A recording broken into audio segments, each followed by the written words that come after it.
Olá pessoal, a gente vai continuar com a segunda parte da religião egípcia, que fala sobre essa questão da crença em vários deuses. Eles eram politeístas, os egípcios. Eles também criaram toda uma ideia de significado através dessa religião, que influenciava o cotidiano, a sociedade e até a vida após a morte. Eles acreditavam que a alma, após a morte, a alma voltaria para o mesmo corpo.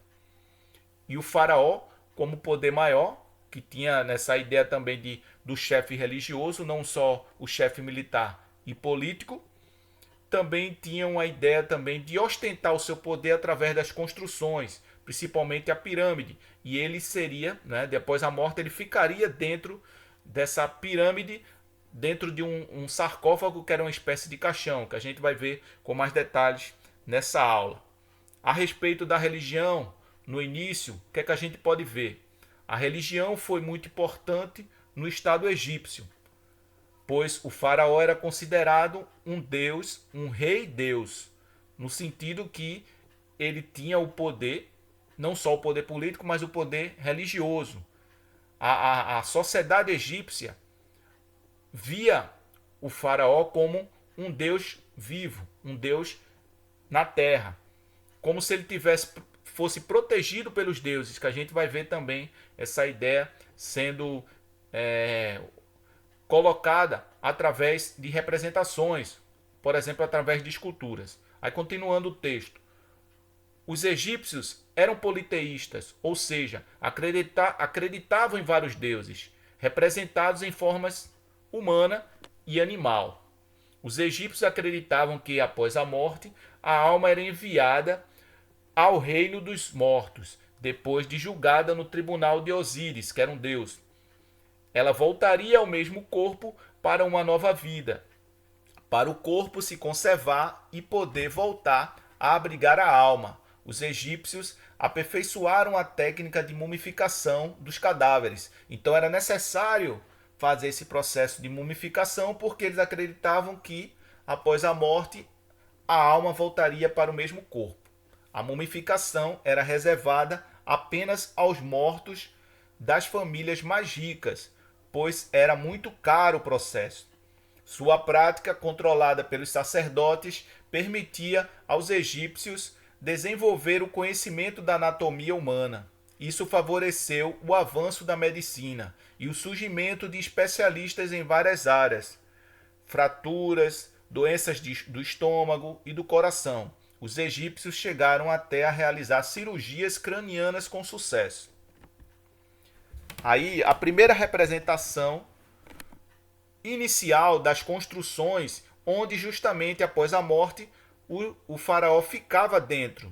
Ele era colocado dentro do sarcófago e ficava nas mastabas, que depois iriam surgir as pirâmides. Então a primeira forma de construção foi a mastaba e depois as pirâmides, até chegar naquela ideia triangular como a gente tem sobre a ideia da pirâmide. Mas no início foi justamente essa construção sendo mais simples do que a pirâmide. Então, o esquema simplificado do interior de uma mastaba, a capela, o poço e a câmara mortuária. Agora vocês já estão vendo o processo, né? No caso, as pirâmides mais conhecidas: Quéopes, Quefren e Miquerinos, nomes de faraós que mandaram construir essas pirâmides. A pirâmide significava também essa ostentação do poder. Dentro da ideia da construção da pirâmide, até chegar nesse formato, muitas não deram certo, desse formato triangular. E após a morte, o faraó ficava dentro dessa pirâmide. Essas pirâmides duravam anos para serem construídas, chegando até a mais de 10 anos. E tinha o trabalho, no caso o faraó queria que sempre fosse fosse maior do que a pirâmide anterior, para que ele fosse lembrado, essa ideia da significação também do poder, que ele foi bastante poderoso. Então se aquela pirâmide foi muito grande, significa que ele foi bastante poderoso. Então ele queria passar essa ideia também. Tem um texto embaixo, pode-se dizer, portanto, que as pirâmides são resultado de um esforço organizado de milhares de trabalhadores durante um longo tempo. São também os documentos mais visíveis do imenso poder do faraó na sociedade egípcia. Aí é o processo de mumificação. Então, abria o corpo, né, esse processo feito pelos sacerdotes, e colocava, né, era lavado o corpo com água do Nilo e essências, retirava o cérebro pelo nariz, fazia uma abertura no nariz e tirava o cérebro, porque ele não tinha muita importância, depois ele era jogado no rio, e os órgãos como pulmões, fígado, estômago e intestinos, eles eram colocados em vasos e representavam os 4 filhos de Horus. O coração não era retirado, pois acreditava-se que nele residiam as emoções e a inteligência. No segundo processo de desidratação e preenchimento, o corpo era coberto com cristais de sal e deixado para secar por 40 dias. Após esta etapa, o corpo era levado novamente. As cavidades eram preenchidas com betume, linho e ervas e poderiam ser fechadas com uma placa de ouro. Enfaixamento, que é a terceira etapa. O corpo era enrolado com bandagens de linho fino engomado. Entre as bandagens eram inseridos amuletos. Um dos sacerdotes usava uma máscara de Anubis, que era um deus, que tinha cabeça, era representado com a cabeça de um chacal. Por fim, a múmia. A múmia era devolvida à família e sepultada. Geralmente era colocada dentro do sarcófago com tudo aquilo que poderia precisar na vida futura, como roupas, alimentos, joias e vasos canopos. Então eles acreditavam na vida após a morte e também que era necessário conservar esse corpo. Então, a partir das descobertas, do que foi encontrado, né, dos pesquisadores, muito do que acabou, né, tendo uma situação, né, de conservação contribuiu até para os estudos. Se descobriu, por exemplo, de um faraó que ele morreu em torno de 19 anos, né, que era chamado de Tutankhamon. E, né, o sarcófago dele todo de ouro, por exemplo, foi encontrado também. Até alguns pesquisadores acabaram morrendo. Aí até teve uma ideia de a maldição de Tutankhamon, mas não foi nada disso. Foi que através das pesquisas, né, lá naquela situação ali, eles acabaram adoecendo, né, por causa de fungos, tiveram contato com fungos e acabaram adoecendo. Aí teve essa história de a maldição de Tutankhamon, mas não foi nada disso. Então eles queriam sempre mostrar essa ideia de grandiosidade. Então o sarcófago todo de ouro, por exemplo, para ostentar, porque eles acreditavam que voltaria para o mesmo corpo. Continuando, eles também representaram o julgamento após a morte, que ficou conhecido como Livro dos Mortos. E mostra justamente o seguinte: eles diziam que o coração, que era onde estava a emoção e a inteligência, o coração ele tinha que ser puro. E esse coração, para ser puro, ele tinha que ser mais leve do que uma pena. Então, se ele fosse mais leve que a pena, a pessoa estava livre, né? Era considerada pura. Então, esse julgamento tinha a participação dos deuses, né? Que tinha representação, como eu falei antes, né? De parte de animal, parte de ser humano. O escriba que também foi importante, né, na escrita. Eram as pessoas que sabiam ler, escrever e contar.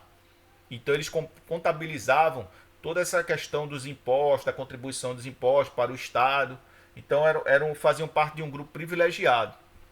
E a escrita era diferente da nossa, através de representações, de desenhos. A escrita hieroglífica. Então percebam que ela ou ela era representada em pedras ou também no papiro, né? O papel que era feito através do papiro da planta. Essa pedra ela foi encontrada no século XIX, na época que Napoleão dominou o Egito, e essa pedra ela acabou sendo decifrada a partir do momento que também existia uma parte escrita em grego, que existia a parte hieroglífica também escrita em hieroglífico, mas acabou, o mesmo texto estava escrito também em grego. Então, a partir da leitura do grego, conseguiu as informações a respeito dos egípcios. Então, essa pedra do século XIX que foi encontrada foi importante porque deu uma abertura para a pesquisa sobre o Egito Antigo, que até então se sabia muito pouco. Essa escultura ela representa a relação dos deuses com o faraó, que se tinha, né, a ideia de um governo teocrático, que o faraó também tinha representação como se fosse alguém escolhido pelos deuses para governar. Então a gente pode perceber nessa escultura de Quefrem, que diz o seguinte: na foto, escultura do faraó Quefrem, datada de 2525 a.C., atrás da cabeça do faraó está representado Horus, o deus falcão.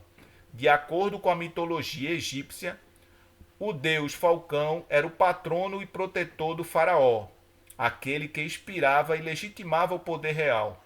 Por isso, na escultura, o falcão envolve a cabeça do Quefrem com suas asas, como se a protegendo e guiando.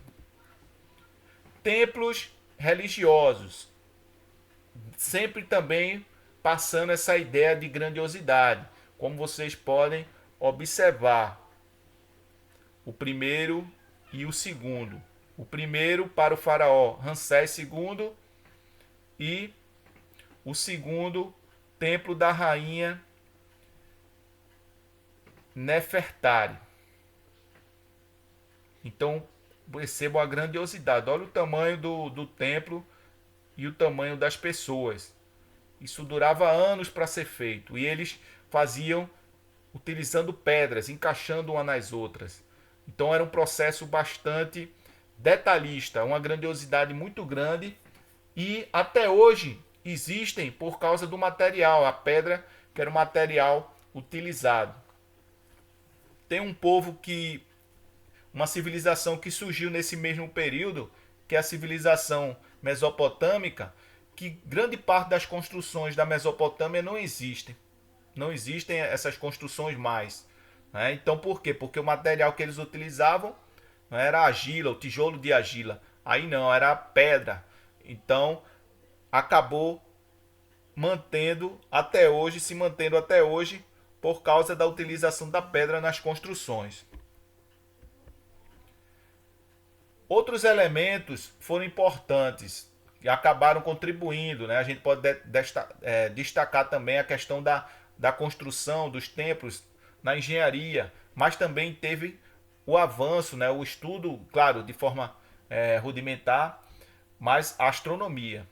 Então, os egípcios também desenvolveram a astronomia e a engenharia. Observando os astros, eles elaboraram um calendário solar composto de 12 meses, cada um com 30 dias, e determinavam as épocas de plantio e de colheita. Já a engenharia evoluiu por meio da execução de obras públicas. A matemática, por sua vez, progrediu com a cobrança de impostos. Tais conhecimentos produzidos e transmitidos principalmente entre sacerdotes, que eles tinham bastante conhecimento dentro da época de forma rudimentar também, mas de geometria, por exemplo, não eram, aí continuando, entre os sacerdotes não eram acessíveis à maioria da população. Então conhecimentos, como eu falei, da geometria, entre outros conhecimentos que eles dominavam. A arte egípcia, sobre a arte egípcia. Eles utilizavam, né, foram encontrados muitos vestígios da arte produzida pelos egípcios, como esculturas, que a gente já viu, pinturas também, tumbas e templos. Estes últimos eram caracterizados por sua monumentalidade e sofisticação. As pirâmides são apenas uma pequena amostra do que os egípcios eram capazes de fazer. A grandiosidade das construções, assim como das esculturas que retratavam o faraó e os membros de sua família, reforçavam o poder do faraó. Os egípcios também realizavam pinturas com cores vivas nos objetos funerários, relativos a enterros ou à morte, e de uso cotidiano. Eles representavam também o rosto de perfil e os pés de perfil. E o tronco frontal, né? Ou então também às vezes até de perfil também, mas poderia ser frontal. A escrita egípcia, para escrever, os egípcios usavam caracteres chamados de hieroglíficos, que a gente já viu. A escrita hieroglífica era usada geralmente em textos oficiais e sagrados, gravados em pedra. Além dessa escrita, os egípcios desenvolveram duas outras: a escrita hierática, utilizada principalmente pelos sacerdotes, e a escrita demótica, usada basicamente em cartas. Aí, né, um grande manuscrito feito em papiro. Muito interessante, não é? A escrita hieroglífica feita em um papiro. Então ainda, né, se mantém, né, essa imagem aí, tem essa mistura da escrita e da pintura também. Então é isso, pessoal. É a segunda etapa sobre o Egito Antigo, né, fatos interessantes sobre a história da Idade Antiga e desse povo. Percebam que tem avanços também, né, iniciais, né, da engenharia, matemática, ciência também, né, a questão da medicina, enfim. Então até mais, pessoal.